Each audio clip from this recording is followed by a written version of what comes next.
Hello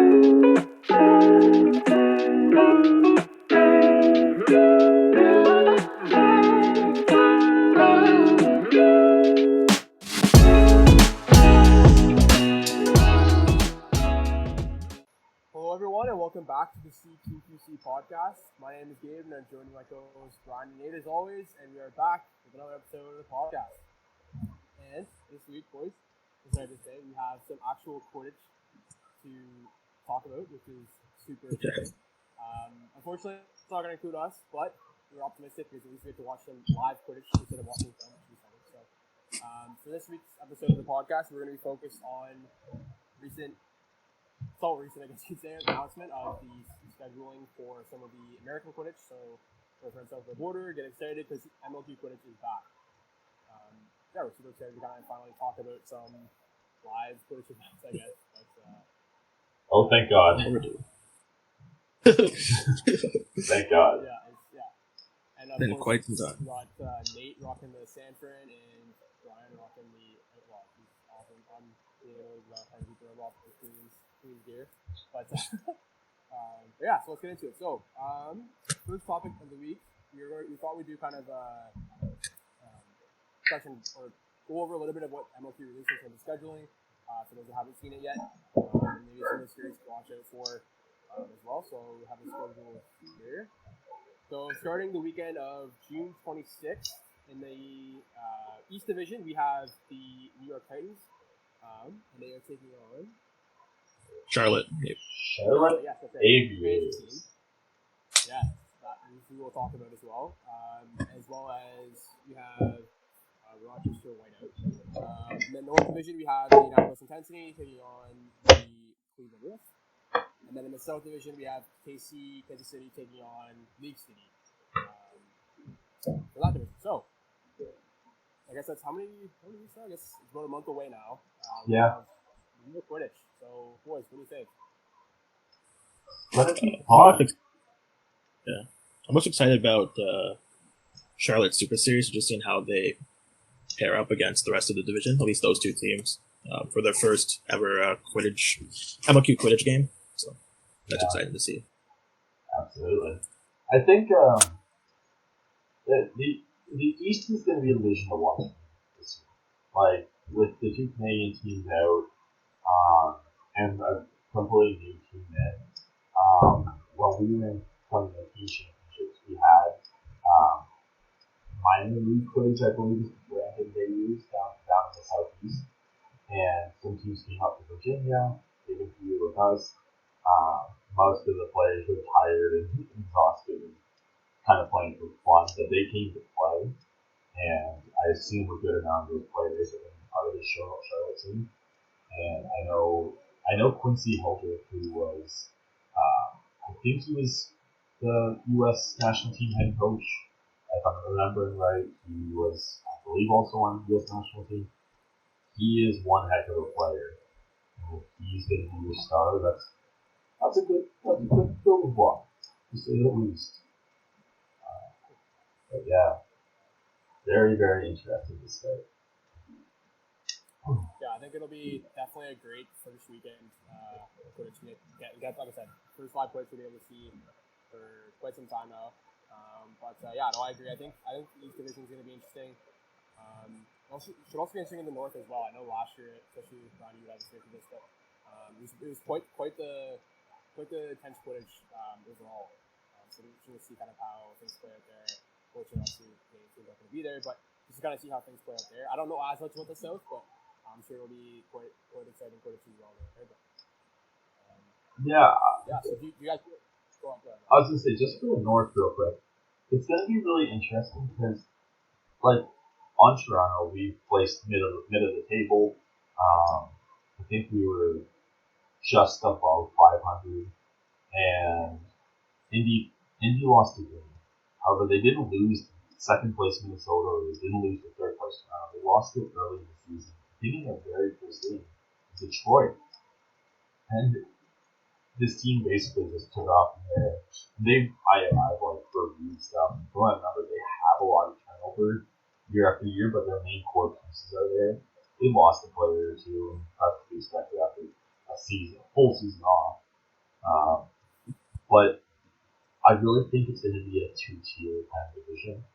Just in my opinion, no disrespect to Detroit or Cleveland, who I think will probably be on the bottom. Games still have to be played, but I think it's going to be really interesting to see everyone come out of this break and how they compete. Obviously, who gels best is going to win. But I think Indianapolis has a program that's really stood the test of time in the North. And yeah, it should be interesting. Yeah, no, for sure. Yeah, so do you guys want to kind of go through the predictions we had for each division? Sure. That's good. Cool. All right, so let's start with the East, just because I feel like Nate and I have more experience there, and Nate or Bryan probably have more. Besides North, it's probably our most knowledgeable of the divisions. So this year in the East, you have the New York Titans. You said earlier, New York Titans, Rochester Whiteout. Obviously, the expansion team, Boston Forge,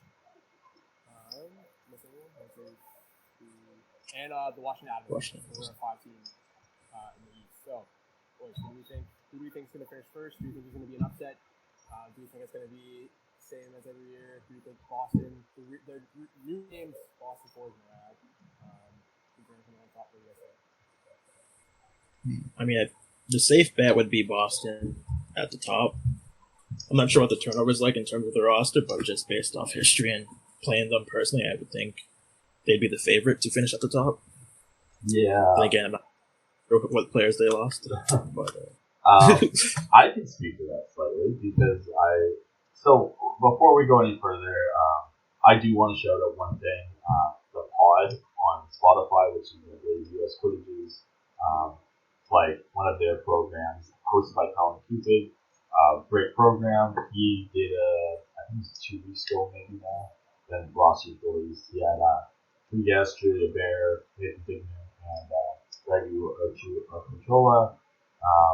So East, North, and South, and they previewed all the divisions. So I'm pulling some of my knowledge from there, and obviously from my own research. But what I saw when I looked through rosters, Boston they just have a great theater for they have one of the best Canadian theaters in Aaron Brady playing down there for them. They have a great Max Avon-Lewis. They have Leanne Dillman, Mario Nasta. They have Aaron McCready, and there's another young guy who I can't remember the name of. And apparently there's even more, which is nice. But the biggest problem was they lost 2 of their best male chasers in Justin Cole and Brian Mulcahy. Brian Mulcahy played in the first line as their defensive specialist more or less, and Justin Cole was one of their second line options, who was absolutely fantastic. They both moved to Washington. So I still think Boston has it, but they lost a big kid in their chaser core, so they got to have some young people step up. If not, that's going to be a bit of a problem. Yeah, no, I see what you're saying. I personally, I still think Boston will finish top 2, but I think that this is New York's year. I think, I don't know. I think they've just been on the cusp for so long. I think I'm just gonna, if I had to put money down on it, I would go with New York. New York number 1, Boston 2. Based on what you said, Bryan, about the sort of roster shifts, I'm going Washington 3, Rochester 4, and then the second team going 5th. I don't know. Who knows? You know what? I think there's something to be said about a new team kind of joining the league and looking for something to prove. I know that getting the Blackbirds and kind of getting from the bottom, there's always that kind of. Like I said, you want to prove that you belong there. So I don't know. Who knows? We'll see. Yeah, even in professional sports with the Vegas Golden Knights first season Stanley Cup finalists, basically they're a team of players nobody wanted because they're all expansion players, and you see how they play. So I don't know. I have Charlotte probably finish in 3rd or 4th. If I say 4th, I'd have them above Rochester probably. So Rochester finishing 5th, but I don't know. I feel like I could be a toss up with this season just because it's been so long since people have been playing. Yeah. I was, as I said, like I was listening to a podcast now. So the name that struck me, so you said New York finishing one game. I have them down. I think the middle of the pack it'll be a little tight. But I have New York 3, maybe even 4. Yeah, so I'm a big believer in the Charlotte team, and I really like what Washington did. They still have some work to do on their D core, which could come together. You maybe have an unknown name really take a step. That's kind of wait and see. But their chaser core, they still have Tyler Trudeau. I think they're being coached by Julia Barry, the national team member. They got Bryan Mulcahy and Justin Cole from Boston. They got someone else from another team. And they also picked up Rachel Field, which was Kansas City's old captain, who was going to be a Cleveland captain last year, and now moved back to Washington. So that right there, you have a top 2 lines of skill, and you also have John Sheridan, who's a national team development player. Like they have 2 lines that's just baller. So if that's your kind of like start, you just got to figure out the beating core, which is a big statement, but hell, like I believe in that. So, and like Nate said, I'm kind of a little soured on Rochester, not because they're bad players, not because they're a bad franchise. They have history, they have experience. I'm just pretty sure from what the roster is now, before any other ads are made, they lost a bunch of experienced players. So if those players come back, hey, I'm all for that. I think they can definitely compete and be right in that path. But if those players don't end up showing up, that's a big rule. Yeah. I feel like it'll be like a lot of close games. Like, I don't think there'll be any team that goes like 0-12 or anything like that. Yeah, absolutely. Cool. Okay, so maybe we'll post those on our Instagram. Let us know what you guys think, our listeners. What are your predictions for the East Division? Those are kind of our picks. Yeah, we'll kind of move into the North Division then. I know Bryan's probably going to be the go-to guy for this, just because I've never played in the North. I know either, so we'll kind of lean on Bryan's expertise for that. But Bryan, what do you think based on the roster that I put out for the North Division? Yeah, I kind of alluded to it earlier. I think there's a hard line in the North. It's kind of the teams in the West and the teams in the East. So Indianapolis and Minnesota, I think, are the 1 and 2. I've watched Minnesota; they are just brimming with talent. I think just making sure they have a Twin City Quidditch Club, which is like the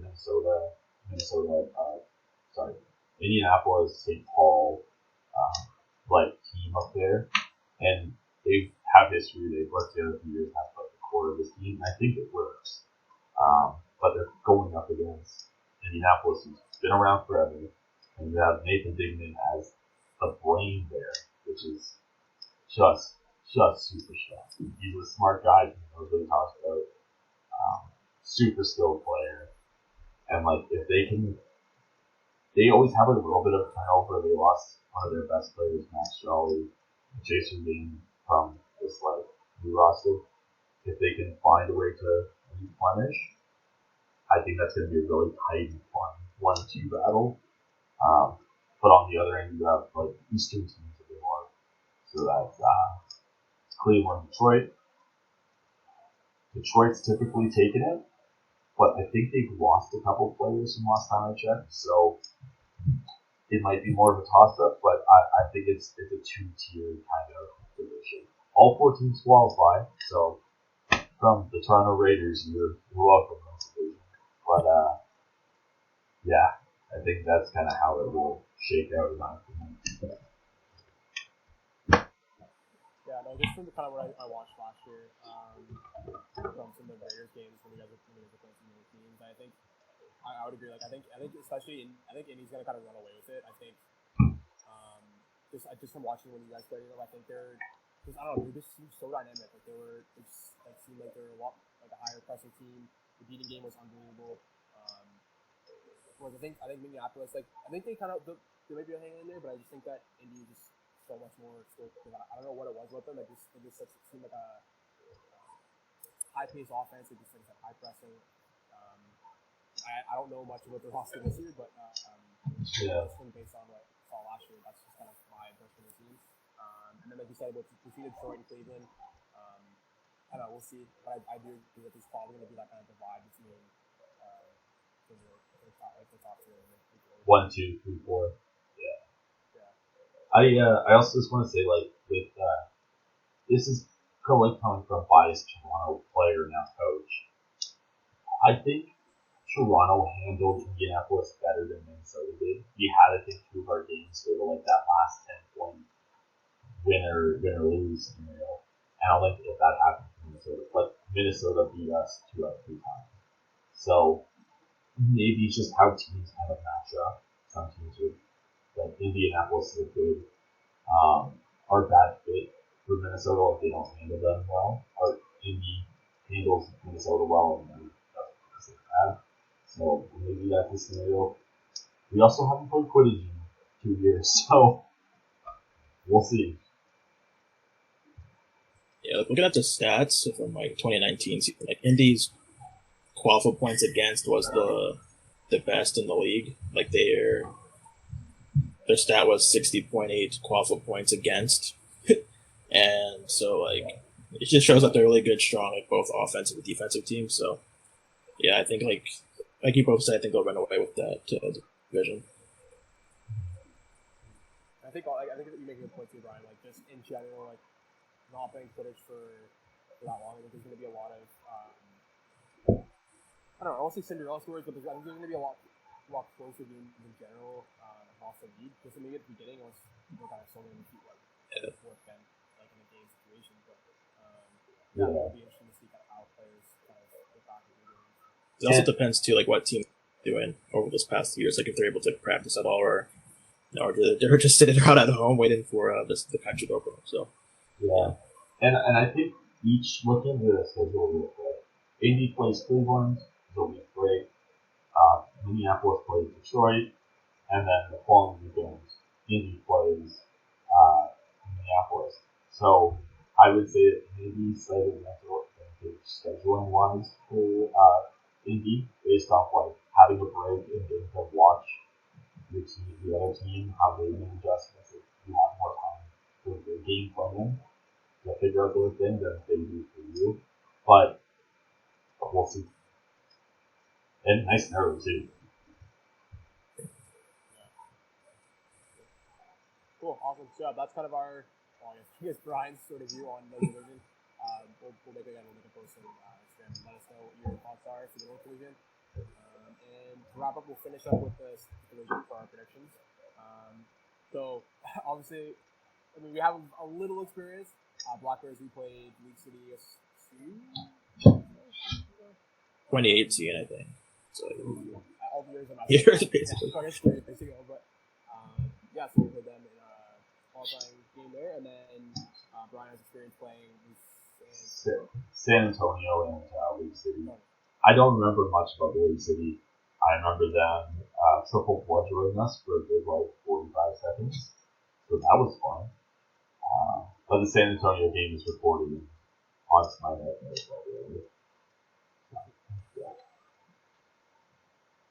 So I think we're probably not as qualified for the South, but I guess we just maybe go off what we think from our experience and kind of some of the stats. I don't know what you guys think. Austin finishes last. We got New Orleans going first and Austin going last. I feel like that's basically Austin's division to lose. I'd be surprised if they don't almost clean sweep it. Yeah, I was talking to Nate before, and I was mentioning like from the pod, Regs, who's like one of the really good analytical minds, just real footage. I would say he knows his staff incredibly well. He's well versed in especially how the South works. And one of the things he really noted was this Austin specifically is brimming with talent. They're absolutely loaded. Their biggest problem, which seems like such a amount of detail, is, hey, I need you, who's usually the star player, playing a kind of more tertiary support wing role or something like that. So like you have players who have to usually ball handle, learn to play off ball, which is a difficult thing to do, but it's not a talent problem, it's just a fit problem. If my issue is I have too much skill on my team and I don't know what to do with it yet, I'm okay with having that level. And I think that's Austin's biggest issue. When you have how many top tier world level players, it is what it is. And what I find really interesting with the South is just kind of the connection to the East. So you have top tier, like, for example, obviously the Tins, you have Boston and Austin. And then you have like the second, like, I think the Seoul phenomenal teams. Where you have like the rivalry between Boston, New York, and then you have Austin and San Antonio. Do you think? Again, I don't have enough expertise on certain division, but do you think kind of the divide between Austin and San Antonio has kind of lessened? Like, I don't know. I'm not really sure. I don't know.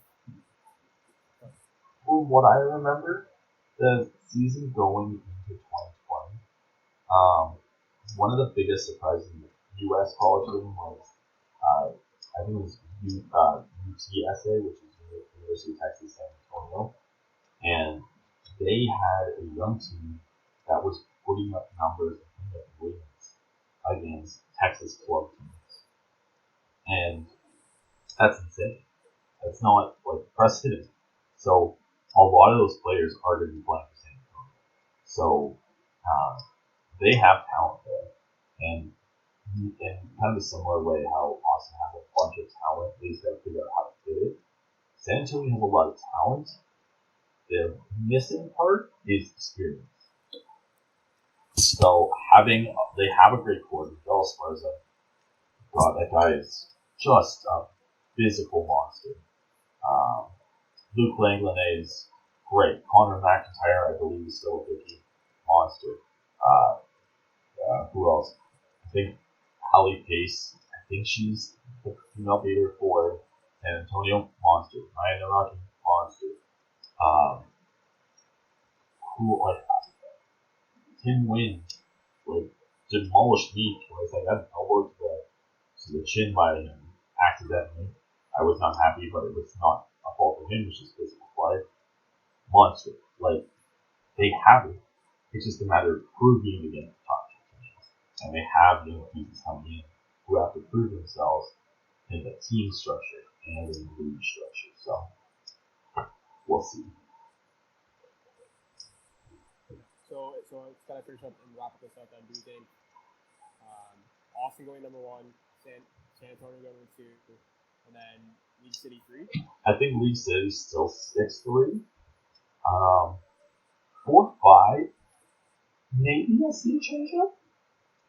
But I think Kansas City just lost Rachel Field from 2019. She, like I mentioned, she was going to Cleveland, and then now she's in Washington, I believe.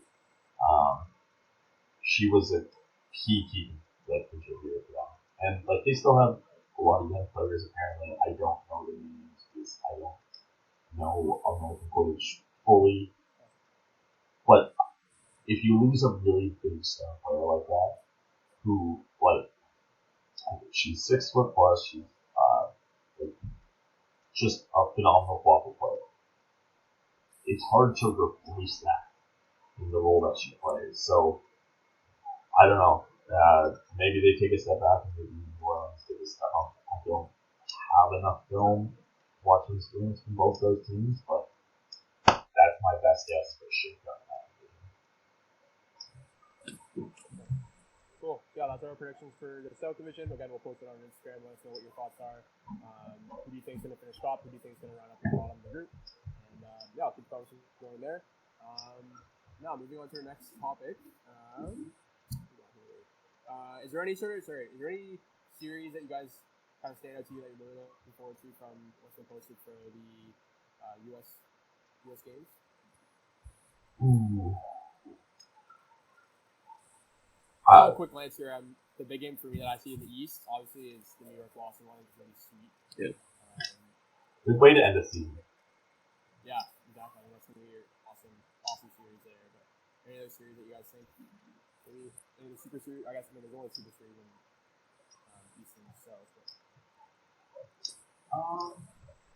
Yeah, the first Super Series would be fun to watch. Yeah, I would think. I'm on the same boat, Charlotte's mate. New York. Good way to start off the season. And like for Charlotte, they played 2 Super Series, so it is a bit of a tough setup, I would say, for them. Austin's in the same scenario as them, but they're pretty good setup as a team, I would say. The Charlotte thing though, they're on the road both times. You guys, I guess, Adams in my head, that's it. But New York is the far travel one, which isn't too bad. And then Washington is the close one, which is fairly tolerable and much shorter of a distance than Boston. So, I agree with Nate. I think New York, Charlotte, Rochester one. That's my watch. Maybe I want to watch the Rochester Washington one. I think that's a good one to keep an eye on. I think they could be relatively close. But yeah, I'd go with that for the Super Series. I feel like with that series, you get a good feel of the division because you have 3 of the 5 teams playing, so you kind of see how those 3 teams at least fare off against each other, and then kind of see how it goes later on with Boston and Washington once they get their games in. I would have loved to see Charlotte, Rochester, and Washington Super Series. If Charlotte sticks around and something happens, I don't know. But if that happens with someplace scheduled for next year or something, inject me with that stuff. That's the good stuff. 3 really possibly close teams. Yeah. I think that's a good thing about the kind of rounding up the division with the New York and Boston as well. Kind of could be a battle for the 1-2. Maybe that could be a scheduling thing, but the other Super Series in the South that we're in is. I would have liked to see it be kind of like New York Boston, but we have Boston on July 31st, Austin, KC, and kind of the battle for second place there with Austin and San Antonio. And then also in the North Division, India and Minneapolis, we can see kind of who, based on our assumptions, who kind of got to go first. Yeah, you kind of find that division leader kind of early on, I would say. Yeah. That's best. I do want to say one thing about the whole scheduling and the Super Series. Thank you, MLQ. You did 1 Super Series a weekend. I know it's a little harder when you have the North in there, but I can watch 1 team on Sunday, or 1 series on Sunday. That's it. I don't have to flip. I don't have to go dual monitors and go crazy. I got 1 series. I can watch it on Sunday and have fun. So thank you.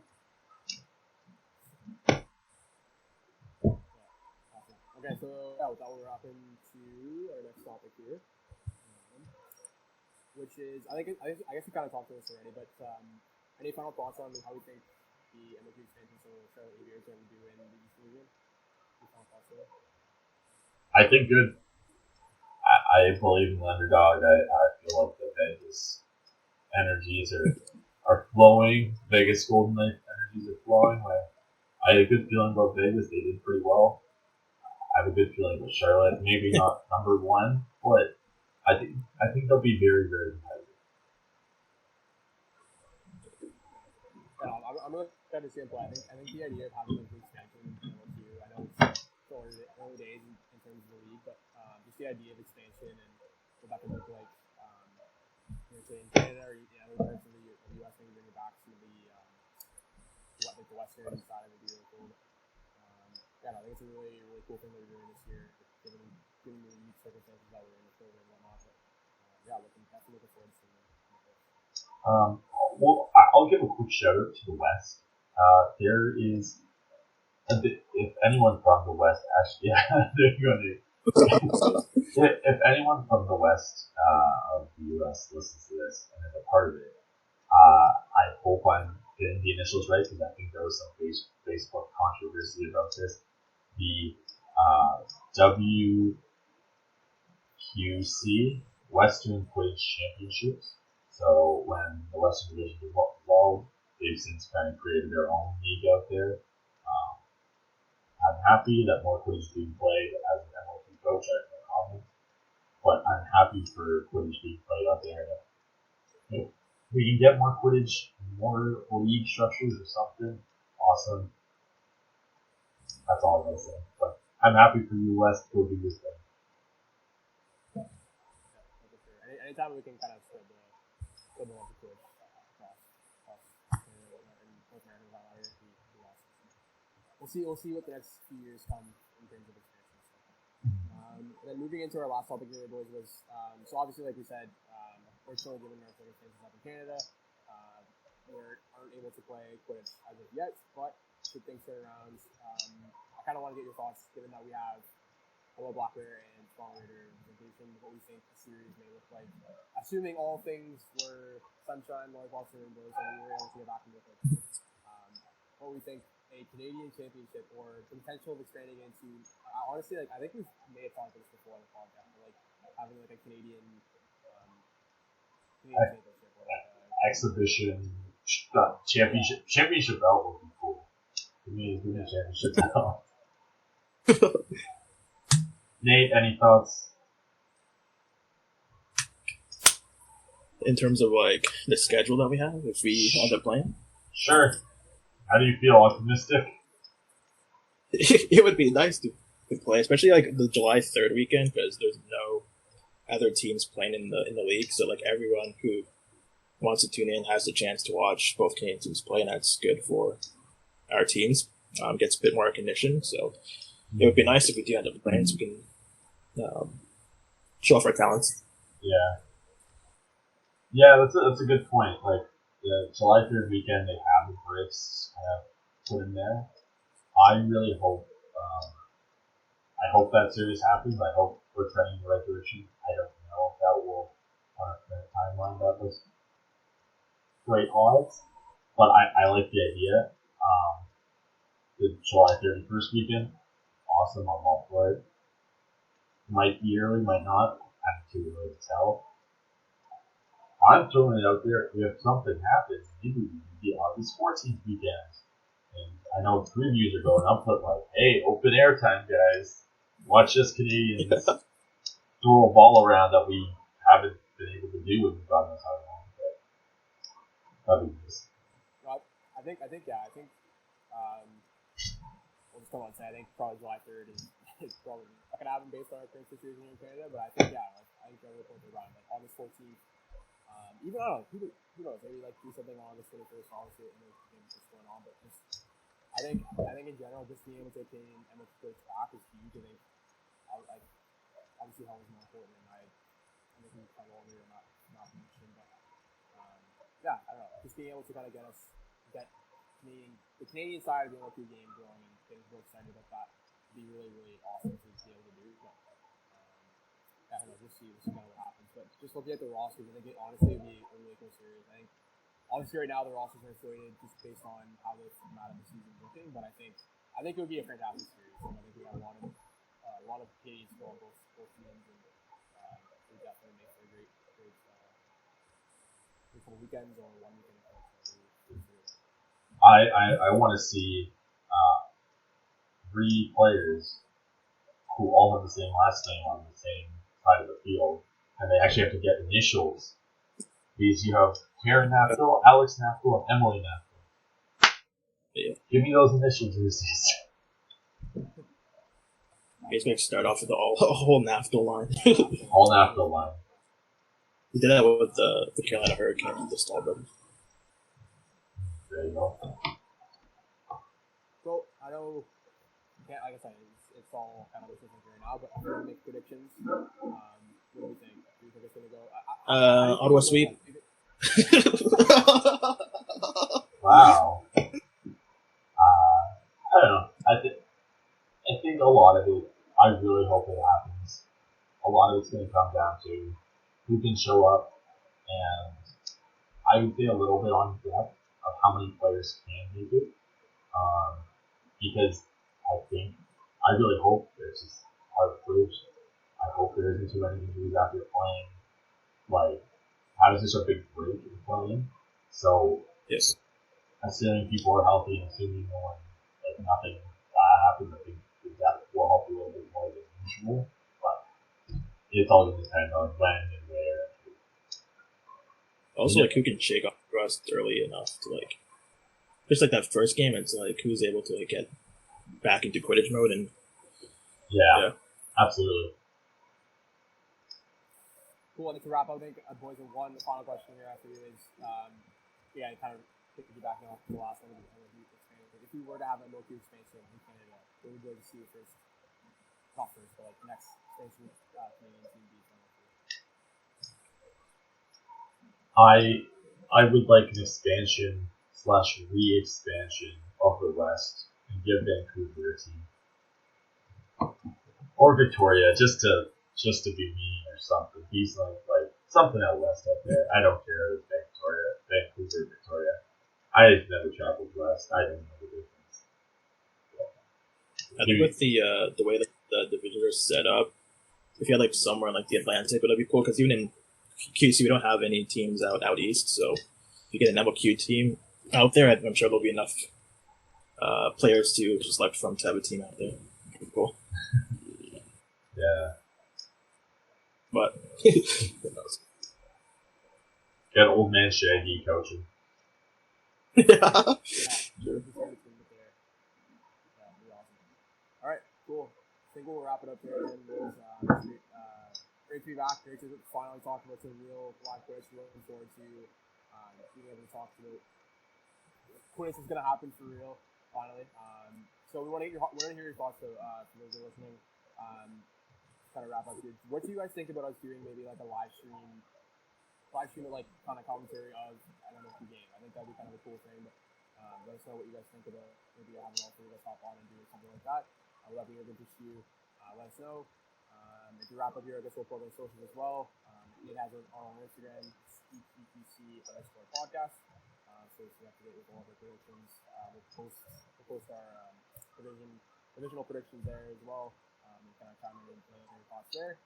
And we'll be back next week. And I believe we'll be helping on with Stevie to do a kind of episode on sort of the strength and conditioning side, sort of Quidditch Canada, what we're doing there, and just like strength and conditioning in general for classes for Quidditch. So we look forward to having them on next week. Any final thoughts, boys? Ready to wrap it up? See you again. Happy Quidditch. Oh yeah. Yeah. Oh yeah. All right, I'll see everyone next week.